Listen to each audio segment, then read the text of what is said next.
Fala pessoal, e aí como é que estamos? Professor Júlio Rodrigues aqui, professor de filosofia, trazendo para vocês mais algumas informações, complementações e ideias sobre a questão da filosofia medieval. Como eu havia falado para vocês, havíamos feito aquela introdução básica, da filosofia medieval patrística, depois falamos de Santo Agostinho, fizemos da escolástica e agora vamos falar um pouquinho de São Tomás de Aquino. O que é importante que vocês não se esqueçam? Filosofia medieval está dividida nessas duas metades, A primeira pegando do século I até o final do século VIII, a segunda do século IX até o século XVI. Nessa segunda parte aqui, nós temos as escolas, ou seja, o fundamento da escolástica. Não uma escola por escola, mas das universidades. Nesse momento, a fé tem uma igualdade com a questão da razão. Só que ainda assim a fé pensa a razão como sendo serva da sua necessidade, ok? Tanto é que eu digo intelligo ut credum, ou seja, entendo para crer. Então a fé usa a razão como forma de esclarecer aquilo que ela quer desenvolver, ok? Por que então falamos de universidades, pessoal? Porque é justamente essa capacidade de um conhecimento universal, um conhecimento amplo. Cada universidade traz em si as faculdades, ou seja, faculdade de engenharia, de direito, de medicina, etc, etc, etc. Faculdades são modalidades de saber algo. Portanto, entra aqui uma nova relação, a relação de que o conhecimento ele pode ser pensado em partes, tal como vai dizer Aristóteles. Mas, Júlio, por que novo pensamento? Novo porque era novo na Idade Medieval. Aristóteles ficou sumido, as obras dele ficaram desaparecidas durante muito tempo, do final da Idade Antiga para a Idade Medieval. Só vão reaparecer depois de algumas cruzadas, que nós falamos na aula passada. Então essa obra é resgatada e trazida para o pensamento ocidental medieval. E por isso São Tomás de Aquino, tipicamente um pensador do século XII depois de Cristo, vai estabelecer as primeiras relações. Como assim? Ele também faz como Santo Agostinho fez. Santo Agostinho cristianizou as ideias de Platão. Só que Santo Agostinho vai fazer a mesma coisa com Aristóteles. Júlio, por que eles cristianizam o pensamento desses pensadores gregos? Porque justamente o pensamento grego ele não tem um compromisso com a religião. Ele tem um compromisso com a construção do pensamento em nível mais racional. Ao fazer isso, você fica então o quê?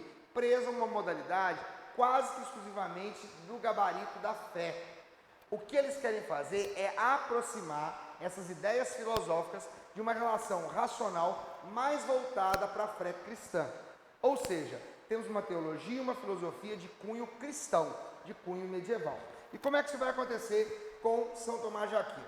São Tomás de Aquino, tal qual fez Agostinho com Platão, vai estabelecer 3 linhas de pensamento que vão ter relação com a ideia grega e a ideia cristã. Qual? Primeiro, Aristóteles diz, a ética é uma virtude que busca o equilíbrio. Lembra disso? Os vícios e as virtudes. Qual que é a virtude? Aquela que está equilibrada. São Tomás de Aquino toma essa leitura e diz, na verdade, a ética, ela é um dom de Deus que faz o quê? Que serve para inspirar a vida humana. Percebam que ele não está dizendo que ela vai determinar a vida humana. Ela não vai quebrar a questão do livre-arbítrio que Santo Agostinho havia colocado.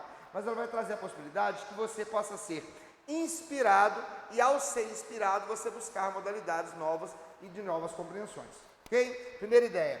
Segunda ideia, a lógica de Aristóteles serve para quê, pessoal? Serve para buscar um sentido da linguagem. Quando você sai do cinema e não gosta de um filme, normalmente você diz assim, não entendi nada, não teve lógica.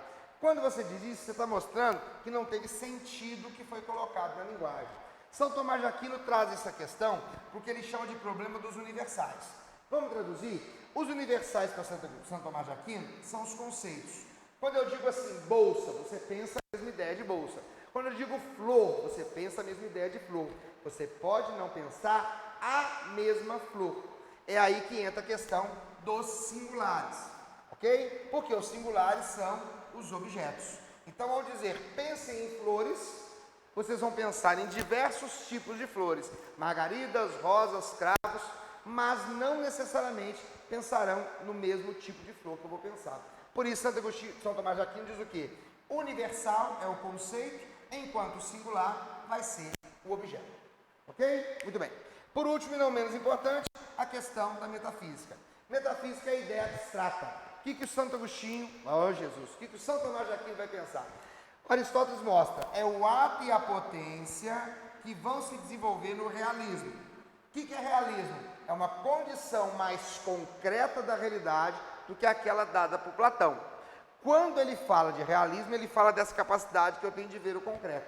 Então, São Tomás de Aquino dirá, Deus concebe a realidade na determinação da existência e naquilo que vem a ser descoberto. Ou seja, não existe um smartphone, não existe um iPhone, não existe uma cadeira pronta na natureza, mas existem os objetos que poderiam ser formulados para conceber essa relação.